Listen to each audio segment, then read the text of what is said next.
अस्सलामुअलैकुम दोस्तों, मैं हूं सैयद वसी। तो ये वीडियो बिल्डअप होने में बस एक आधा मिनट लगेगा, तो मैं गुजारिश करूंगा कि आप लोग ये वीडियो एंड तक सुनिए, क्योंकि जब एग्जांपल्स आना शुरू हो जाएंगे, जब उसके बाद आपको ये टॉपिक इंशाल्लाह इंटरेस्टिंग लगना शुरू हो जाएंगी। तो बात कुछ यूँ है कि रोड टू तकवा इज़ नॉट ईजी। इसमें आपको क्या करना पड़ता है, आपको आपकी नफ्स की मुखालिफत करना पड़ता है। जो नफ्स आपको जो बोल रही उसका ऑपोजिट करना पड़ता है कम्प्लीटली। इफ़ योर नफ्स is telling you to go left, you go right. If it is telling you to go down, you go up. तो ऐसा करने से आपकी नफ्स क्या होती, कमज़ोर हो जाती। लेकिन अगर आप अपनी नफ्स की बात सुनते रहे, उसको फीड करते रहे और अपनी नफ्स को मोटा करते रहे, स्ट्रॉन्ग करते रहे, तो एक वक्त ऐसा आ जाता है कि नफ्स आपको अपनी उंगलियों पे नचाती, आपको एक पपेट या फिर एक कठपुतली बना लेती। तो इससे ये भी हो जाता है कि देखते ही देखते कुछ लम्हों में, आज सोशल मीडिया के ज़माने में कुछ लम्हों में ही अब ये आपकी नफ्स आपको इस दायरे इस्लाम से खारिज कर देती। तो ये नफ्स को कमज़ोर करने के लिए एक सबसे इम्पॉर्टेंट चीज़ ये है कि आप अपने नीड्स और वांट्स का जायज़ा लें। ये नीड क्या है, आपकी बेसिक नेसेसिटीज़ हैं, आपकी बेसिक ज़रूरत हैं जिसको हम नीड कहते हैं, और ये वांट है आपकी ख्वाहिश है, आपकी desire. It is not necessary कि जो आपके ये नीड और वांट है मटेरियलिस्टिक ही हो, ये आपकी जो डेली लाइफस्टाइल है इसका भी एक हिस्सा हो सकते हैं, ये आपके नीड्स और वांट्स। अब देखिए, मिसाल के तौर पे आपका खाना है, आपको भूख लग रही है, आपकी नीड है कि मतलब आपकी भूख दाल चावल से ख़त्म हो सकती, लेकिन आपकी नफ्स क्या बोल रही है, आपका वांट क्या बोल रहा है कि नवरत्न पुलाव है या वेजिटेबल बिरयानी है, ऐसा कुछ खाएं। अगर आप अपनी नफ्स की बात सुन के आप वेजिटेबल बिरयानी खाते हैं, तो नेक्स्ट डे आपकी नफ्स क्या करती है, आपको बिरयानी खाने पे मजबूर करती है। फिर नेक्स्ट टाइम क्या होता है, आपकी नफ्स आपको मंदी खाने पे मजबूर करती है। तो there is no stopping to what your नफ्स is telling you to do. तो बेसिकली क्या है, अगर इंसान का अपने खाने के ऊपर कंट्रोल नहीं हो सका, तो इंसान का कंट्रोल किसी भी चीज़ के ऊपर नहीं हो सकता। ये एक फाउंडेशन बात है, एक बुनियाद है कि अगर इंसान अपने खाने के ऊपर कंट्रोल नहीं कर सका, तो इंसान अपने कोई भी चीज़ के ऊपर कंट्रोल नहीं कर सकता। अब देखिए, सेकंड पॉइंट ये है कि जो ये नीड है, ये बेसिकली आपकी मेच्योरिटी और लॉजिकल थिंकिंग बताती, और ये जो आपका वांट है, आपकी डिज़ायर्स है, ये यूजुअली लोगों की इमेच्योरिटी और इलॉजिकल थिंकिंग का एक एग्जाम्पल देती। थर्ड मोस्ट इंपॉर्टेंट चीज़ ये है कि जो ये नीड है आपके नफ्स से कनेक्टेड नहीं है, क्योंकि ये आपकी बेसिक ज़रूरत है, और ये जो वांट है ये डायरेक्टली आपकी नफ्स से कनेक्टेड है, और ये काफ़ी ज़्यादा टाइम आपको हराम काम करने पे मजबूर कर देती, जिसका लोगों को इल्म नहीं रहता। अब मिसाल के तौर पे फ़र्ज़ करिए कि आपके पास 50,000 रुपये हैं कोई स्कूटी ख़रीदने के, वो है आपकी नीड, लेकिन आपकी वांट क्या है कि आप 1,00,000 रुपये की कोई मोटरसाइकिल ख़रीदें।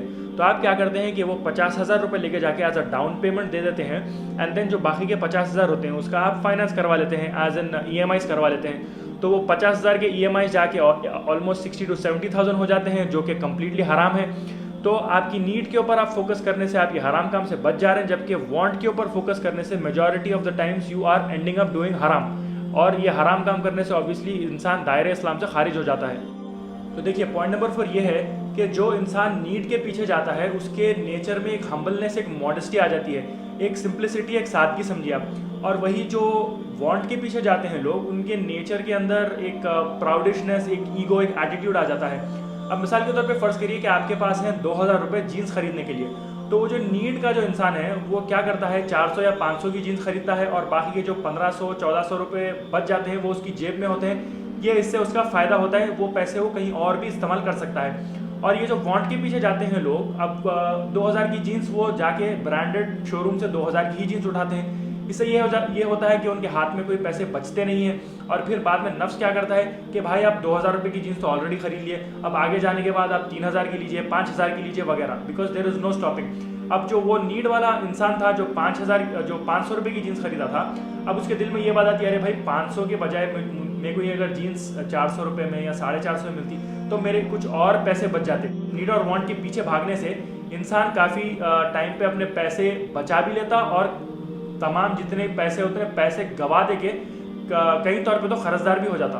तो अब देखिए, पॉइंट नंबर 5 ये है कि जो लोग नीड के पीछे जाते हैं वो लोग के लिए दूसरों के नज़रों में एक इज्जत और एक रेस्पेक्ट बन जाती है, एंड जो लोग वांट के पीछे जाते हैं obviously nobody cares about those people.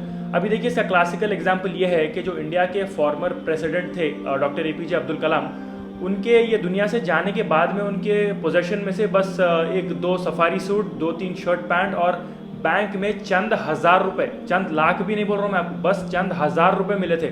तो डॉक्टर कलाम इतने सिंपल और इतने मॉडेस्ट इंसान थे कि आज भी उनके दुनिया से जाने के कई साल के बाद भी लोग उनको उस तरीके से याद करते हैं, क्योंकि उन्होंने उतने काबिल शख्स थे। लेकिन आज के दौरान में जो लोग आप देख रहे हैं हुकूमत के हिसाब से, हुकूमत के जो लोग हैं जो अपनी वांट के पीछे जा रहे हैं, अपने जेबें भर रहे हैं, अगर ये लोग जाएंगे तो आप ये सोच के देखिए कि इनको 1 साल के बाद या 6 महीने के बाद भी कोई याद करने वाला नहीं रहेगा। तो ये है एक एकदम क्लासिकल एग्जाम्पल। अब देखिए पॉइंट नंबर 6 ये है कि नीड आपकी खुद की सेल्फ सेटिस्फैक्शन के लिए है, और जो ये वांट है यूजुअली लोग अपनी सोसाइटी को इम्प्रेस करने के लिए वांट के पीछे जाते हैं। देखिए आपकी सोसाइटी ना आपको बीते हुए कल में आपके साथ थी, ना आने वाले कल में आपका कोई फायदा करने वाली है। तो एक इंसान के दिमाग में जितनी जल्दी और जितनी कम उम्र में ये बात आ जाए कि that he was not born to impress और please the society, that is the time he actually starts maturing as a person. तो पॉइंट नंबर 7 कुछ यूँ है कि ये जो लोग होते हैं जो नीड के पीछे जाते हैं, इनके दिल में वो जेलसी और हसद मौजूद नहीं होती।